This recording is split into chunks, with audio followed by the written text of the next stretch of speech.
Hello, my name is Emmy DeGrappa. Each week, we bring you stories asking our guests the question why. We learn about passion, purpose, and the human experience. Brought to you by Wyoming Humanities with the generous support of the Wyoming Community Foundation. This is What's Your Why?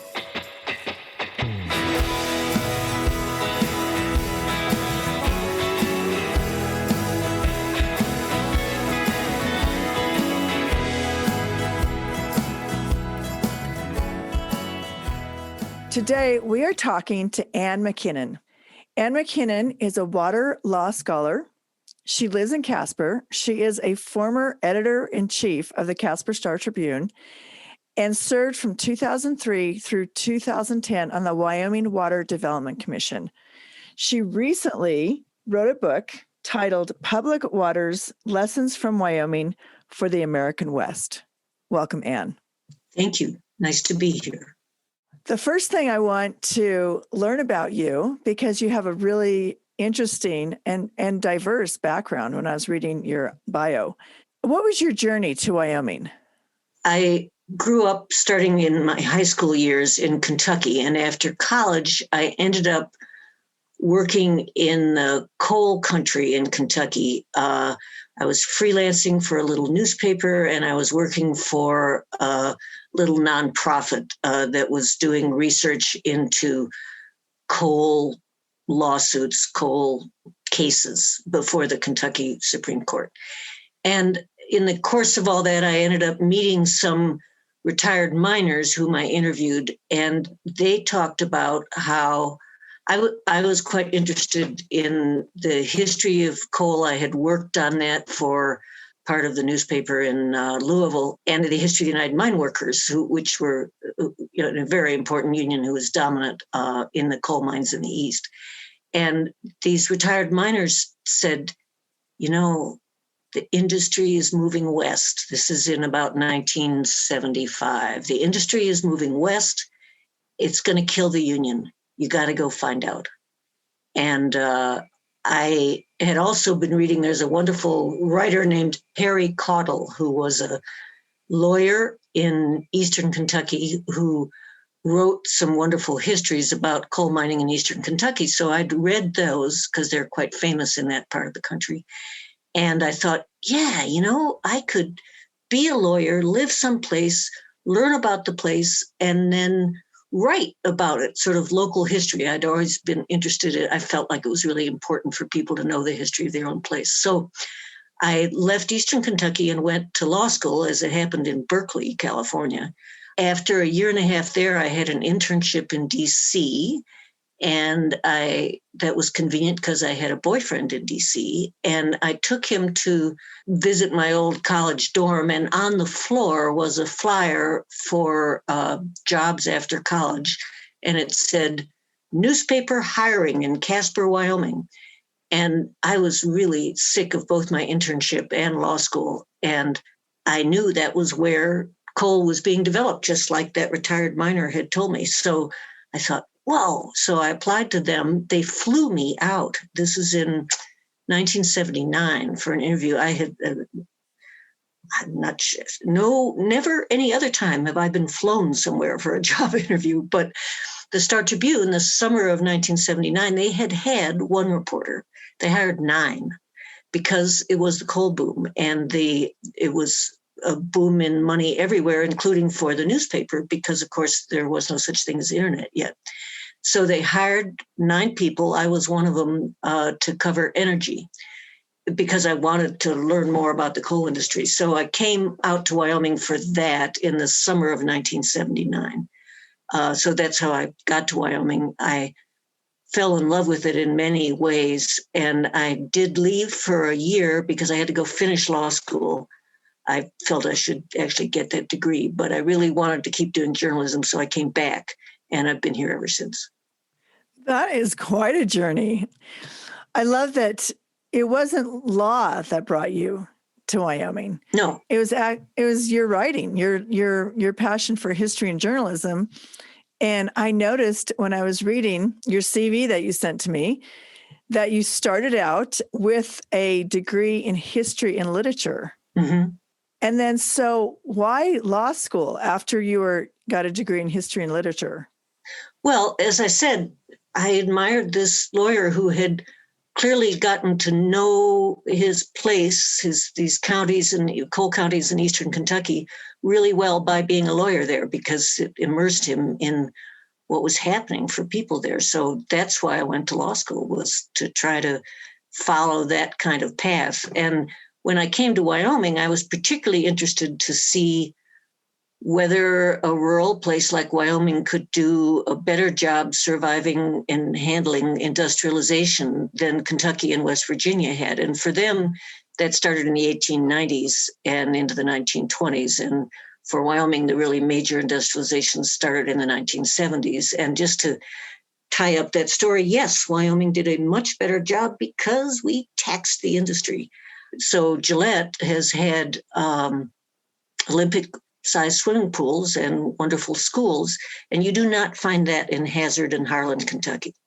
So that the taxes that were imposed on the coal industry and on oil and gas, which had only been imposed several years before I got to Wyoming, but it made a huge difference.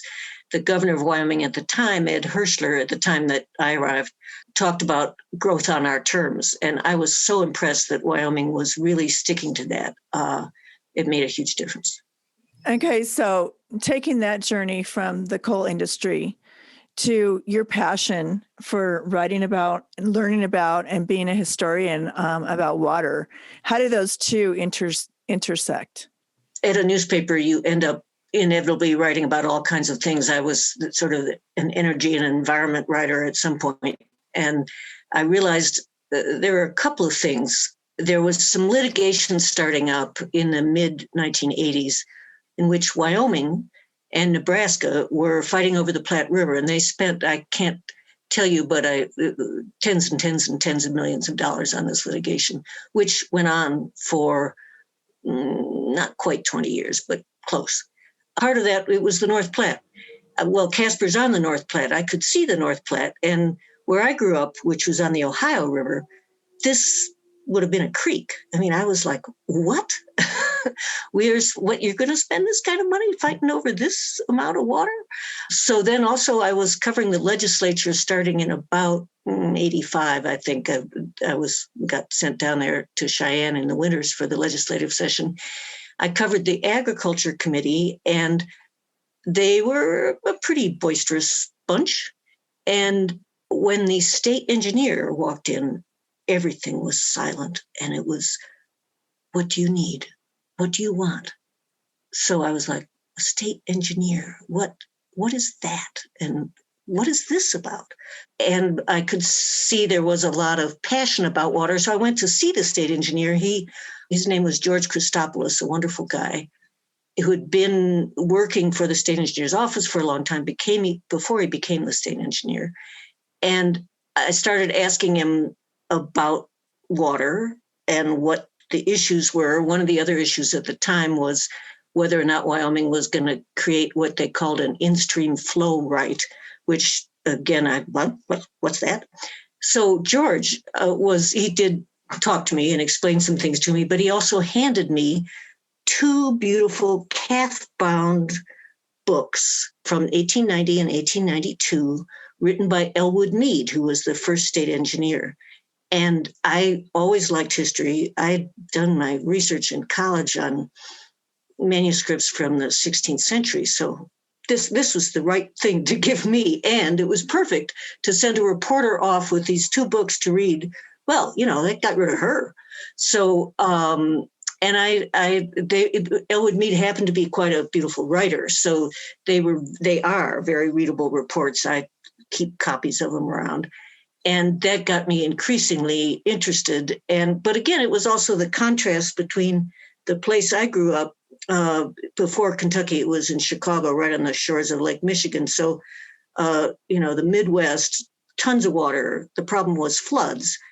And then this, which was completely different. And also, as it happened, the Elwood Mead, he came in his 20s and came to Wyoming after he'd been working in Colorado. It was his first job out of the engineering school. And he thought that how water was managed in Colorado was kind of a wreck. And he came to Wyoming and thought he had a sort of a blank slate to write water law. Well, he grew up also on the Ohio River, a little further upstream from where I grew up.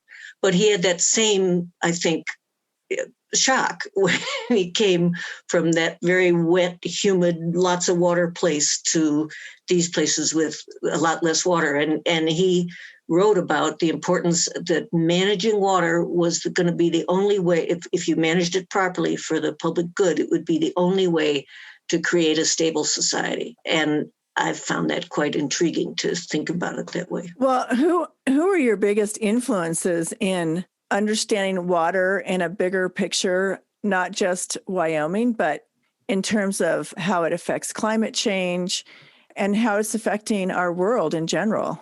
Well, there are, I guess, two main things. I mean, there was wonderful people in Wyoming who explained a lot to me. George, his successor, Jeff Fassett, the guy who was running the Bureau of Reclamation Wyoming office at the time, John Lawson.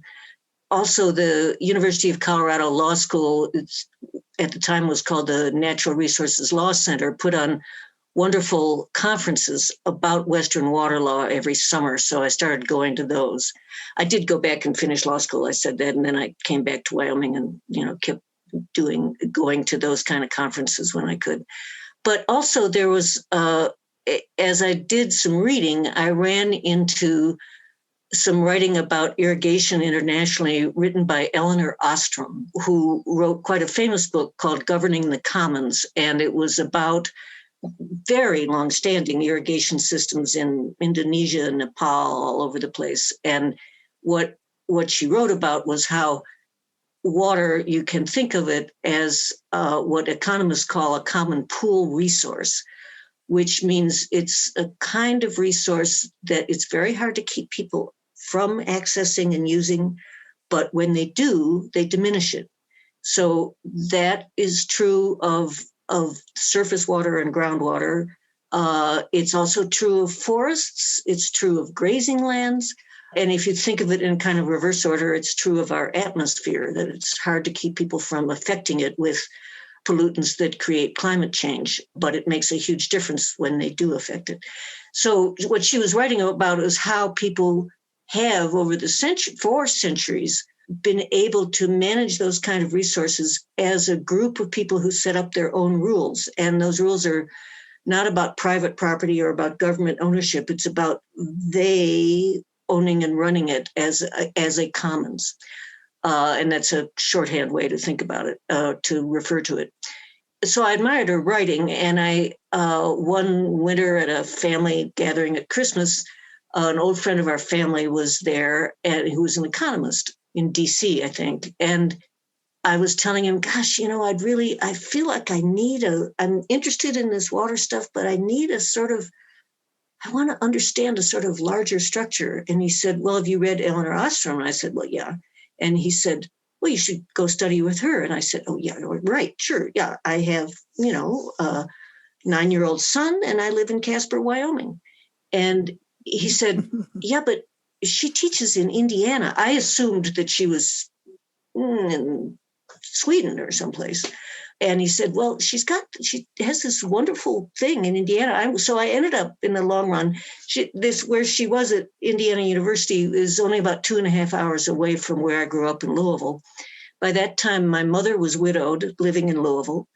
And so I was able to go back for a semester and study with her. She became the first woman to win the Nobel Prize in Economics. I believe that was in 2009 or 2011. I studied with her in 2005. And and then the people I met through her, who were European scholars, gave me the kind of perspective that I could think about the structure of, okay, what kind of governance is this? What do we have in Wyoming? Is this a commons management? No, it's not really that. What is it purely private property, which people often say, this is my water right, it's my private property. The courts often say that too. But if you look at what kind of rights people have over it, it's not private property in the sense that you would think of that you own land. So it was really interesting to work on. But what really interested me the most, it was great to have that sort of intellectual framework, but what interested me the most is the people in Wyoming talking about it, thinking about it, making decisions about it, learning about how they thought. I went to innumerable meetings, and I can describe some of those a little more. So all of that, it was really fun to be in the midst of and try to understand how people thought about it. Just thinking about your career path and your journey and writing this book, where did you have time to work for the Casper Star-Tribune? Where did that fit in? Oh, well, so when I came, covering coal and energy, and I worked there from 79 with then a year off to finish law school, and then until 1995. So I was there for 15 years. I only started working on this. I was covering water for them, but I only started working on, I started writing columns about it and stuff after I left the paper in 1995. By then my son was 3 years old, and I didn't have any chance of working on this stuff when I was either reporting for or running the paper. Well, another interesting thing that keeps coming to mind is the fact that you are talking about working in energy. And I think that is a male-dominated field. It was. It's less so now, but it was, yeah. Right. So what was that like? It was fascinating. The people were very nice. It was an interesting time. I got here in 79. I was back in 81, and the oil prices fell in 82. So there was a lot to talk about. Some of the guys who were what were called independent oil men in Casper, who were also very significant in the state legislature, they were kind of in their prime. These are guys that maybe showed up soon after World War II and were working for major companies. And then the major companies tried to move them. These would be geologists or landmen or whatever, tried to move them because major companies usually do that. Let's go to Dallas. And they were kind of like, no, I think I'm going to stay here. And so they worked as independents. And in the legislature, they were pretty significant forces who were saying, for the good of Wyoming, here's how we need to treat this industry. Not for the good of the industry. I mean, yes, we want the industry to keep happening, but here's a way for the good of Wyoming to benefit from the industry. They were very thoughtful and effective people who were, most of those guys, Morton, Strook, they're gone now, but they were quite significant at the time. So I did have one experience, if you're interested in this question of being a woman covering the industry. One of the most interesting things for me that first year I worked for the Star-Tribune was there was a strike at the refineries by the oil, chemical, and atomic workers. So I was covering that both here and down in Sinclair. And as I was talking to the lawyers, I had just taken a course in labor law. But to them, I was this girl reporter. So they said things about what was going on, including, well, we're at an impasse. Well, that is a very particular term in labor law, which I knew. But so I was like, oh, yeah, we're at impasse. And so what? Da-da-da-da. So I never said, yeah, I just took a labor law class. And it was quite a pleasure to then write a story that they were pretty clearly like, oh, ooh, she knew what that was. Oh, yuck. Well, good for you. And moving on from there, because I think that you've, as a editor at the Casper Star, I'm sure that it was very interesting for you during those times to just see the boom and bust cycle of Wyoming. Yeah. I mean, it was a different form of the same thing I knew about from coal history in Kentucky and West Virginia. And so, yeah, I mean, there were definitely years when the state budget was rescued by somebody dying without a major millionaire dying without a will. But the state had also created in the 70s the Permanent Mineral Trust Fund and other accounts that severance tax money went into. And those are important, quite important now. So, yeah, watching that, and I've seen a few too many efforts to say, oh, we need to diversify with, again, not thinking about changing the tax structure. Oh, interesting.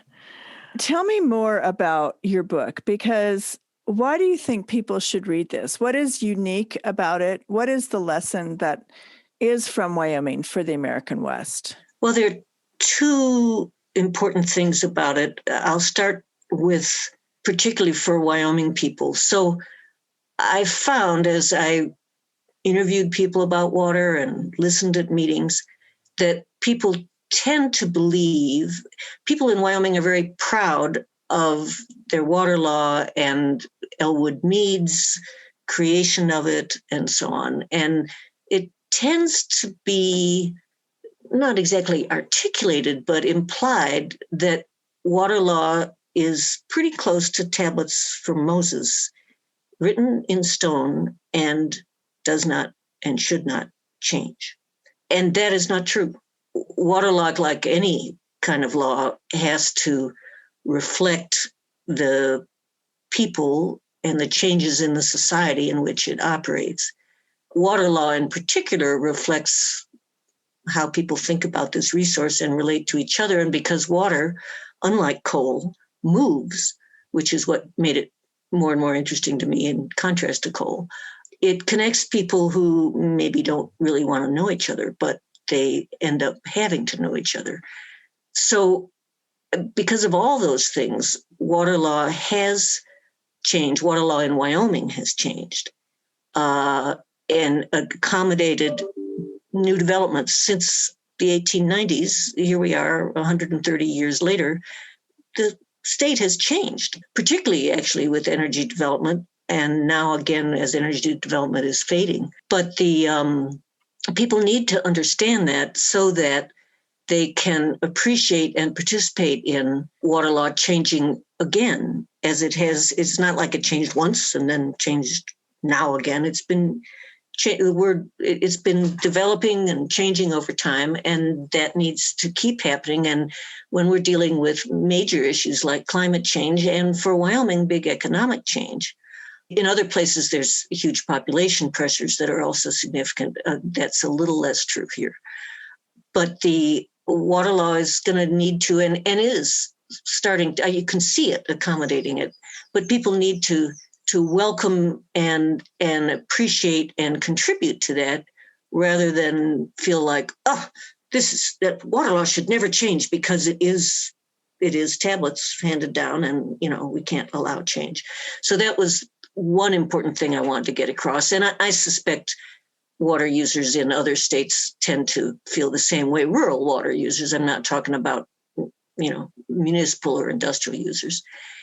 But rural water users are by far the majority of, they use the majority of water in Wyoming and in the entire American West.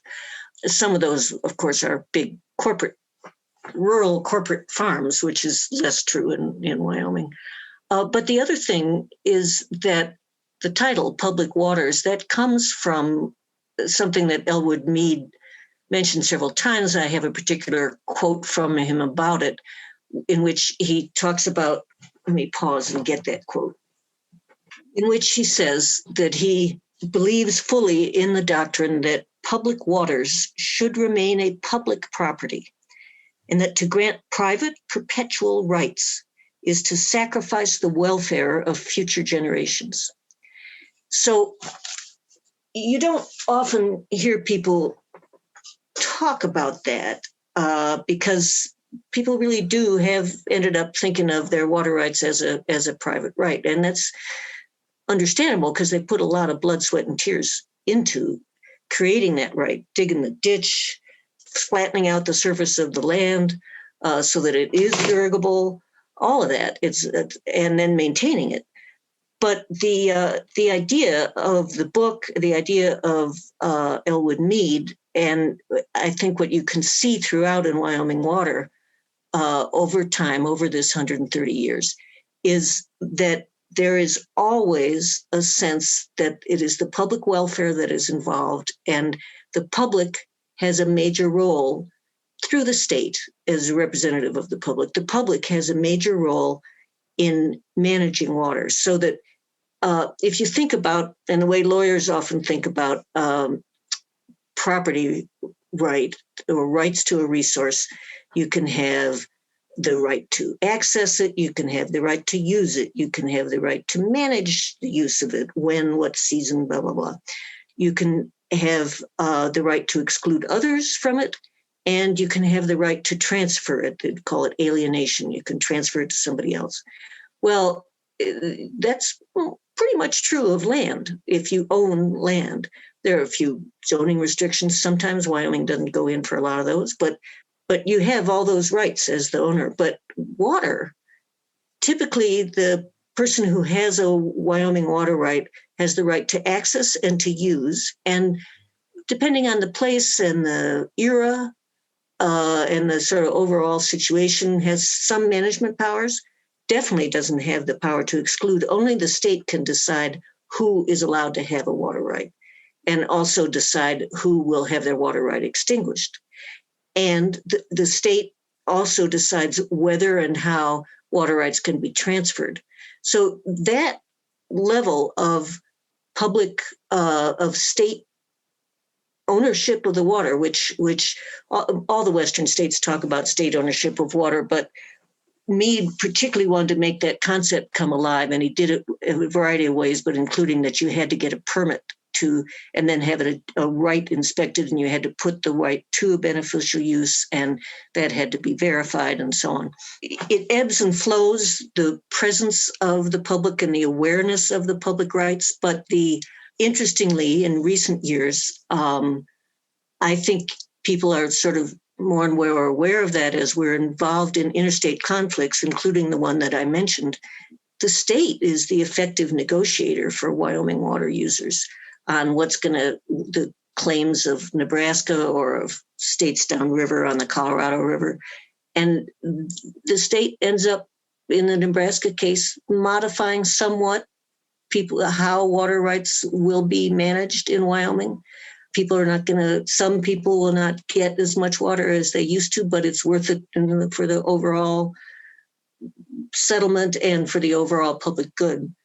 Yeah, so I think that's those two things. I think that people in other Western states need to think about it, that they need to really look into the history of their own place, particularly places like Colorado and California have had big growing economies, population, and major investments. And so those major investments in water infrastructure. And so, big federal projects and so on. And we have a couple of those, but nothing like you'd see in California. So that sometimes sort of obscures how people are dealing with water on this sort of local rural level. But I think if you look at that, you will find this understanding all the way through that water is not like land, and it carries this weight of the public welfare in the allocation of it. And so people have to, in the end, think about that. They have to expect that the public welfare is one of the considerations that is going to affect their private use of water.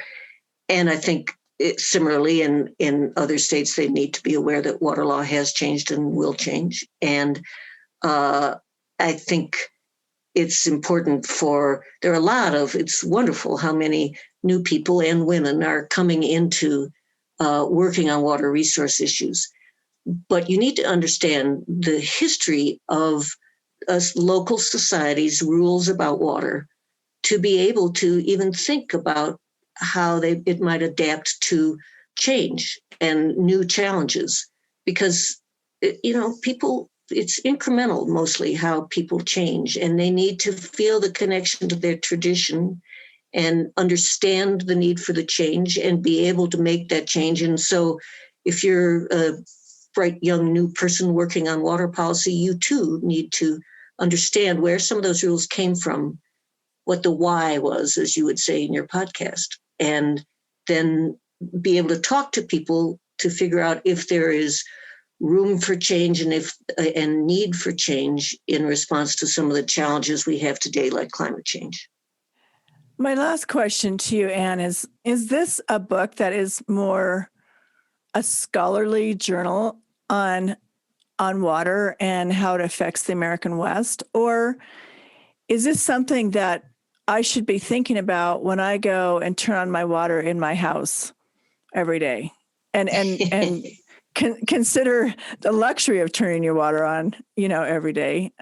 So how are people relating to your book? I mean, is it something that is scholarly where people who really are digging in and learning about water law are going to understand? Or is a layperson who is just really not educated in it the way you are going to relate to it? It's meant to be for lay people. I feel that one of the ways to talk to people is about their history. And particularly in Wyoming, we love our history. And so it's full of names and stories about people, where they lived, who they married, where their ditch was, what kind of fight they had over what. It's not actually full of fights, but what kind of issues and challenges were brought up. So it's meant to be, I wrote a PhD thesis when I was working on all this, and nobody reads those. You can't, they're totally unreadable. And so this is meant to be something that people in Wyoming will read, because it's an important part of their history. It's not for technical people, although I think lawyers and engineers, it would be good for them to read it, because several of us said to me, oh, if I had known that history, it would have made a big difference to what I did about X. So it would be good for them. And I cite cases in the footnotes and stuff, but you don't have to hear about that when you're just reading the book.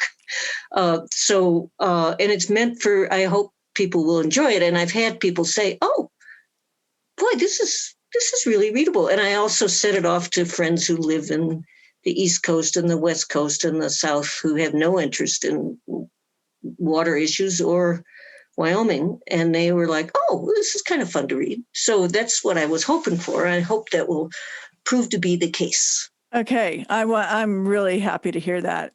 Tell us where you can find your book.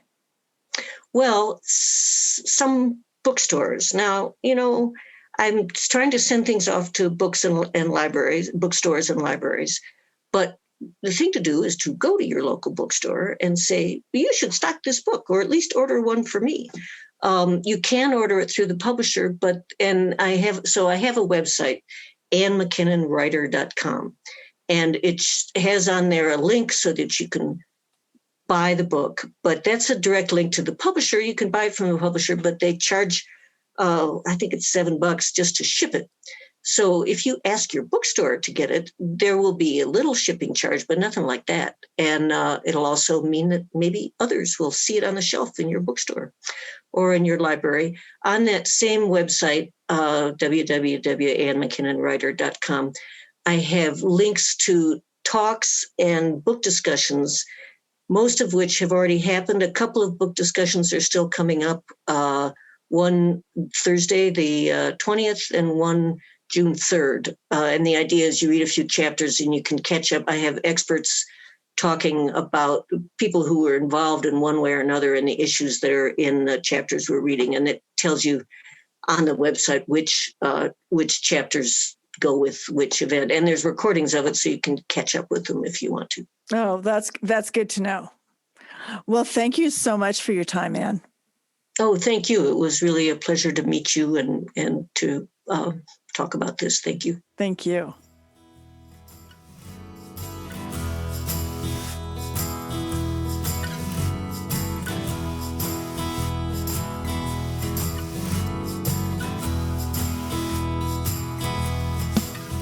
Thank you for joining us for this episode of What's Your Why? Brought to you by Wyoming Humanities with support from Wyoming Community Foundation and generous supporters like you.